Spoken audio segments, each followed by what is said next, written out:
Olá galera, tudo bem? Aqui é o professor Vini falando e hoje eu vou falar com vocês sobre um assunto muito bacana, muito legal, que é o aprendizado ativo.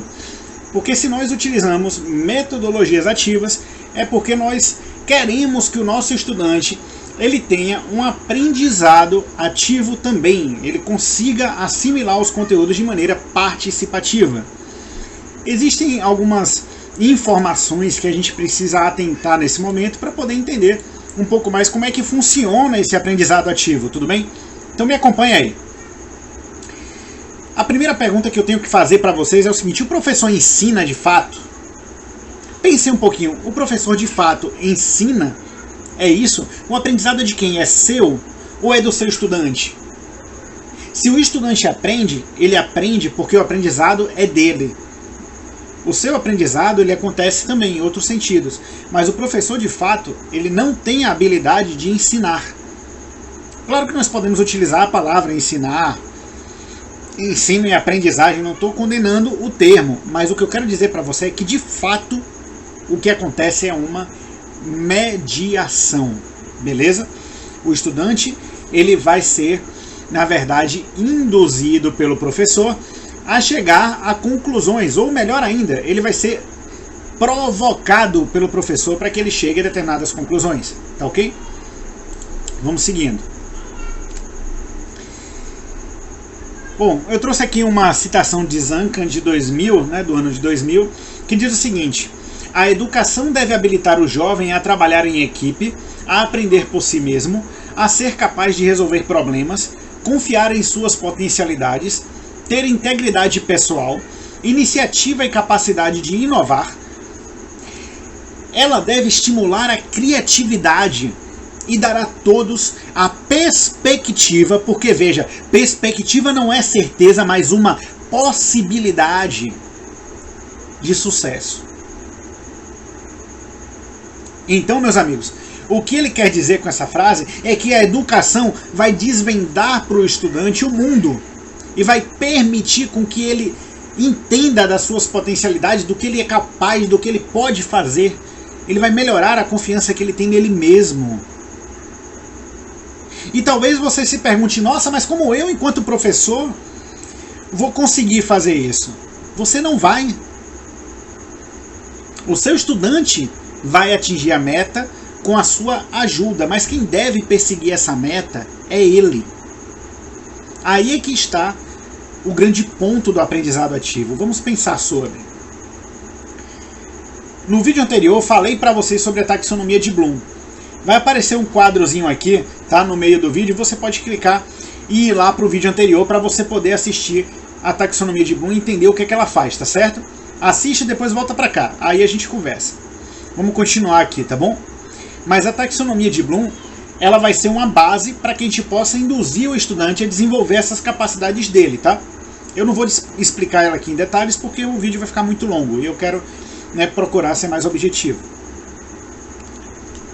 Para quem não viu, rapidamente, a taxonomia de Bloom ela só vai criar uma organização de níveis cognitivos, níveis de aprendizado, tá? No vídeo anterior eu discuto um pouco melhor. Nós vivemos no século 21 e meu colega, você que está numa sala de aula, me responda aí por favor. É fácil. Olha, você está competindo com o Instagram, com o WhatsApp, com o Facebook, com o YouTube. Olha só onde nós estamos. E você com certeza entende o que eu estou falando aqui, que tudo isso aí são elementos distratores para o seu estudante. As salas de aula de hoje em dia têm alunos mais ativos. O uso da tecnologia, se ele for mal direcionado, pode causar problemas.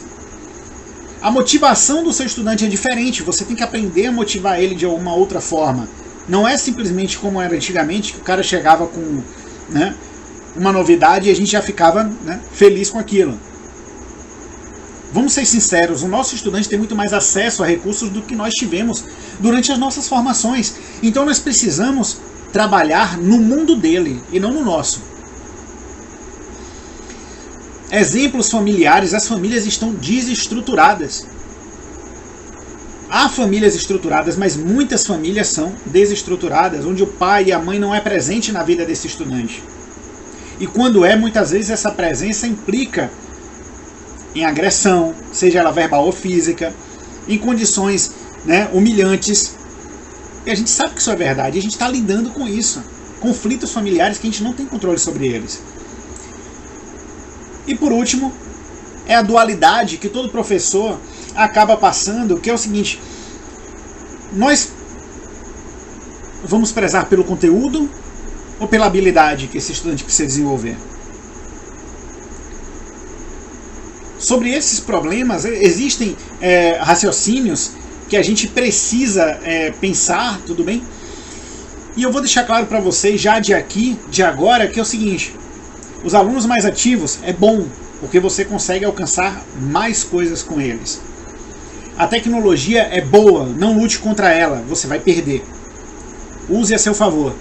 A motivação pode ser alcançada, desde que haja empatia entre você e sua turma.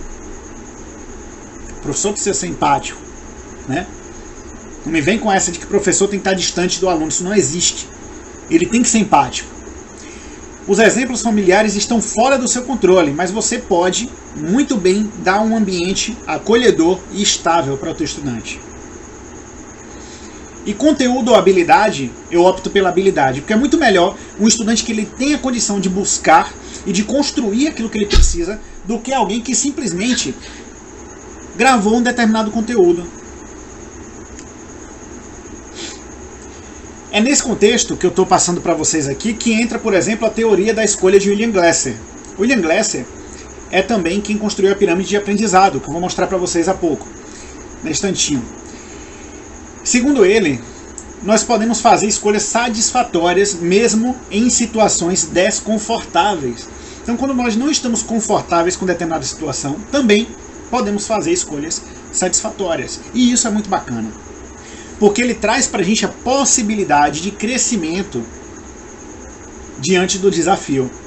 E eu digo mais, o estudante só consegue aprender quando ele é desafiado. O desafio tem que ser superável, mas ele só consegue aprender quando ele é desafiado. Beleza? Nesse contexto, o seu estudante ele tem que protagonizar. Ele é o protagonista do conhecimento dele. Se você é um professor de ciência, cara, tá esperando o quê para fazer experimentos e refletir sobre aquilo? Se você é um professor de matemática, por que você não está aplicando isso no cotidiano do seu estudante? Trazendo projetos para a sala de aula, pedindo que ele calcule determinadas situações que são da vida dele. Por que você não está aplicando esse conhecimento? E fazendo com que o seu estudante crie um vínculo com a ciência que você estuda e que você ama. Porque eu sei que você está ali porque você ama aquilo que você faz, né? Se não é isso, você está errado, tá? Porque nós, professores, nós temos que gostar do contato com o estudante. A gente está aqui porque a gente quer. Ah, mas você quer, amigo. Você podia estar fazendo outra coisa, mas você é professor porque você gosta, está em você. Então, por que não trazer esse encantamento para a tua sala de aula? E de que forma, né, nós podemos fazer isso? A única forma, na verdade, que nós podemos fazer isso é através da ação. Nesse contexto fabuloso de uma sala de aula tão dinâmica, tão cheia de, né, nuances, porque isso é fantástico, entram as metodologias ativas, que são aquelas metodologias que colocam o estudante no centro do nosso processo de aprendizado, possibilitando trabalhar habilidades e conhecimentos em conjunto. Tanto o estudante vai trabalhar o conhecimento dele, quanto a habilidade que ele necessita para ele passar para o próximo estágio. E isso é, no mínimo, essencial. Eu me lembro bem de uma professora, a professora Glória, que me ensinou biologia no meu 3º ano. Ela fez uma atividade com as fases da divisão meiótica, onde eu tive que montar os cromossomos com massinha e montar as células na cartolina. E eu nunca mais esqueci meiose. Sabe por quê? Porque embora ela não tenha, talvez, sistematizado aquilo lá em 2002, né? ela não tenha sistematizado isso enquanto um aprendizado ativo, ela estava aplicando metodologia ativa em sala de aula. E com isso nós aprendemos. E eu não vou esquecer dessa atividade que ela aplicou nunca. É nesse contexto que eu estou falando para você. Use o recurso que você tem à sua mão. E nem sempre o recurso é tecnologia, tá? Por que eu devo utilizar a metodologia ativa? Mais uma vez, vamos aqui até o William Glasser procurar nossa resposta.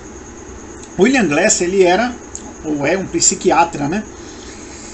E ele construiu, através da pesquisa dele, uma pirâmide de aprendizado, onde ele demonstra pra gente como é que o aprendizado ele acontece, de que forma, fazendo o quê. E veja o que acontece aqui, ó. Apenas 10% do que a gente lê numa leitura despreocupada, a gente grava. A gente só aprende 10% daquilo que lê. Eu estou falando só da leitura, você não fez mais nada além disso. 10%. 20% daquilo que a gente ouve. 30% daquilo que a gente vê. Assistir a um vídeo que já é uma experiência audiovisual, às vezes tem legenda, outras coisas, já está combinando coisas, 50% daquilo que a gente assiste. Mas quando a gente participa de uma discussão, beleza? Quando a gente consegue discutir aquilo ali, quando a gente resume, tá bom? Quando a gente resume, constrói um esquema, reflete sobre o tema, a gente absorve 70%. O que é que eu digo para você, meu amigo? A gente deve trabalhar nesse nível aqui, pelo menos. E é claro, a aplicação prática daquilo que eu aprendi vai me levar a 90% do aprendizado. Ou ainda, é claro, ensinar. Porque o quanto que nós aprendemos sendo professores, não é verdade? Nós somos a prova viva. Não gosto muito de prova viva, porque parece que uma pessoa é única, nesse sentido de que ela sozinha consegue provar alguma coisa, né? No fundo, nós continuamos cientistas, então a gente sabe que tem uma questão de amostragem. Não vou entrar nisso aqui. Mas nós somos provas, enquanto professores, de que nós aprendemos muito ensinando. E o William Glasser não está usando a ele próprio como prova viva, mas ele fez pesquisas e demonstrou isso através das pesquisas dele, tá bom? Então vamos utilizar esse conhecimento a nosso favor e construir um aprendizado significativo para o nosso estudante, tá certo? No nosso próximo vídeo, eu vou discutir com vocês a relação entre metodologias ativas e aprendizado significativo. O que é um aprendizado significativo, para que ele serve, como é que funciona esse aprendizado significativo, tá bom? Eu espero vocês semana que vem, tá certo? Um abraço e qualquer coisa, manda mensagem, eu tô aqui, tô lá no Instagram também, no @professorvini, tá bom? Tchau, tchau!